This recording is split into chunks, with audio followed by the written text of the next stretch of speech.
Breaking news Bharat వైపు వేగంగా దూసుకువస్తుంది దిత్వా తుఫాన్. శ్రీలంకను అతలాకుతలం చేసి భారత్ వైపు వేగంగా కదులుతుంది.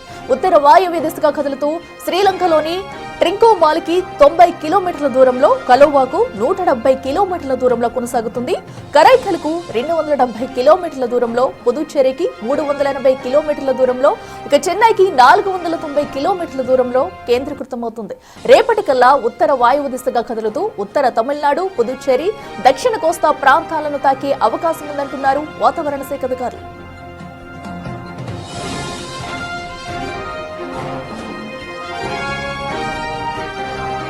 తుఫాను ప్రభావంతో దక్షిణ కోస్తా, రాయలసీమలోని పలు జిల్లాలకు వాతావరణ శాఖ భారీ వర్ష సూచన హెచ్చరికలు జారీ చేసింది.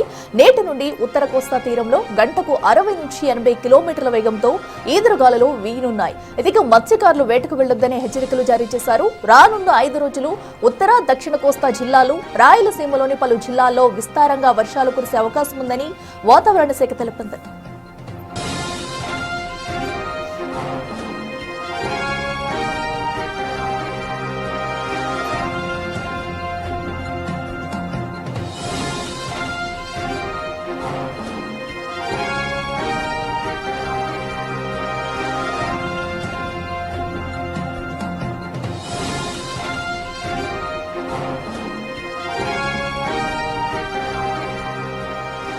మోర్ డీటెయిల్స్ మా ప్రతినిధి రాజు లైవ్ లో అందిస్తారు. రాజు, చెప్పండి. ఏపీకి అయితే మరో గండం పొంచి ఉన్నట్టు తెలుస్తుంది. దిత్వా తుఫాను ప్రభావం ఏ ప్రాంతాలపై ఎక్కువ పడే అవకాశం ఉంది? వాతావరణ శాఖ అధికారులు ఏం చెప్తున్నారు?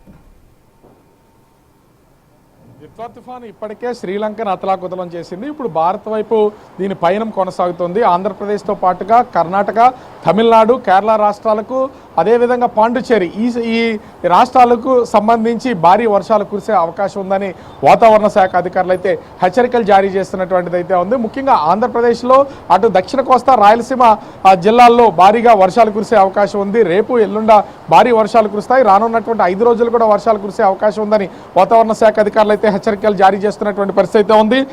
ముఖ్యంగా చూస్తే సముద్రం కొంత స్తబ్దతగా ఉన్నా కూడా దాని ప్రభావం ఎక్కువగా ఉంటుందనేది వాతావరణ శాఖ అధికారులు అంచనా వేస్తున్నటువంటి పరిస్థితి అయితే కనిపిస్తుంది. ముఖ్యంగా చూస్తే ఇప్పటికే ఇది శ్రీలంకలో కురిసినటువంటి భారీ వర్షాలకు అక్కడ దాదాపుగా మొత్తం శ్రీలంకలో ఉన్నటువంటి అనేక ప్రాంతాలను అతలాకుతలం చేసి దిశ మార్చుకుని అయితే ప్రస్తుతం ఇది ఉత్తర వాయువ్య దిశగా అటు శ్రీలంకలో ఉన్నటువంటి ట్రికోమాలియాకి 100 కిలోమీటర్ల దూరంలోనూ, అదేవిధంగా కలోవాకు 170 కిలోమీటర్ల దూరంలో అయితే ప్రస్తుతం ఉంది. అది ముఖ్యంగా బంగాళాఖాతంలో కొనసాగుతున్నటువంటి ఈ దిత్వా తుఫాను కరైకల్కి, ముఖ్యంగా ఇండియాకి సంబంధించినటువంటి కరైకల్కి 270 కిలోమీటర్ల దూరంలో, పుదుచ్చేరికి 380 కిలోమీటర్ల దూరంలో, చెన్నైకి 470 కిలోమీటర్ల దూరంలో ప్రస్తుతం అయితే కేంద్రీకృతమయ్యి అది కొనసాగుతున్నటువంటి పరిస్థితి అయితే కనిపిస్తుంది.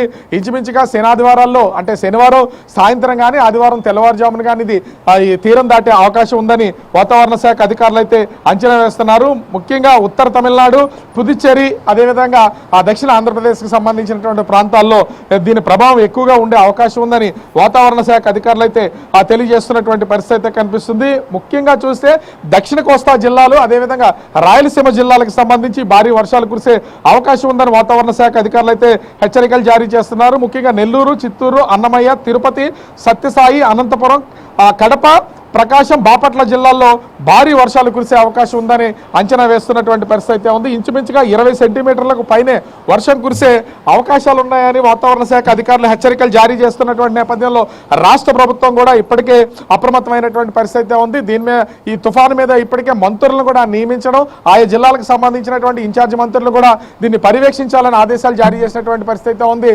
హోంశాఖ, డిజాస్టర్ మేనేజ్మెంట్కి సంబంధించి ఇప్పటికే ఎస్డీఆర్ఎఫ్, ఎన్డీఆర్ఎఫ్ బృందాలను కూడా సిద్ధం చేసి ఉంచారు. ఎందుకంటే బాపట్ల నుంచి అటు చిత్తూరు వరకు ఉన్నటువంటి, అన్నమయ్య జిల్లా వరకు ఉన్నటువంటి ప్రాంతాల్లో భారీగా వర్షాలు కురిసే అవకాశం అయితే కనిపిస్తుంది. దీంతో ఈ పూర్తి స్థాయిలో ప్రభుత్వ యంత్రాంగాన్ని కూడా సిద్ధం చేసినటువంటి పరిస్థితి కనిపిస్తుంది.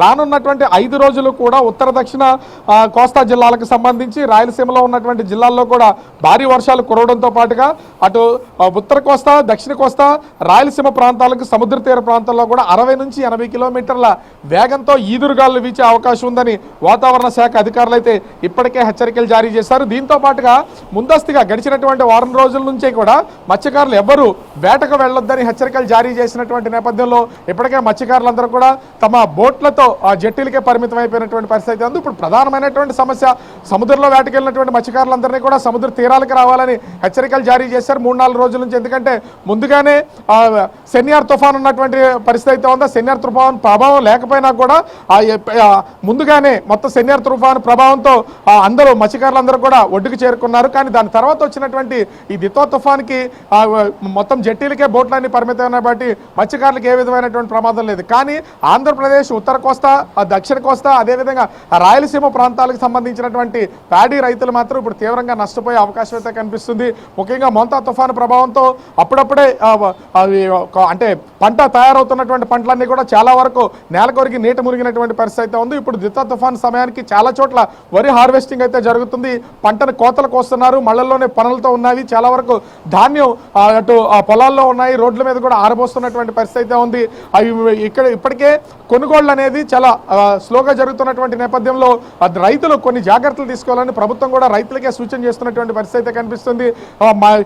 కోతలకు పోయినటువంటి పంట పొలాల్లో నీళ్లు నిలవకుండా ఉండేలాగా ఎక్కడికక్కడ గాళ్లు కొట్టుకుని ఉంచాలి. మొత్తం వర్షం కురిసే నీరంతా కూడా దిగువ ప్రాంతాలకు వెళ్ళిపోయేలాగా ఏర్పాట్లు చేసుకోవాలని రైతులకైతే సూచిస్తున్నటువంటి పరిస్థితి అయితే ఉంది.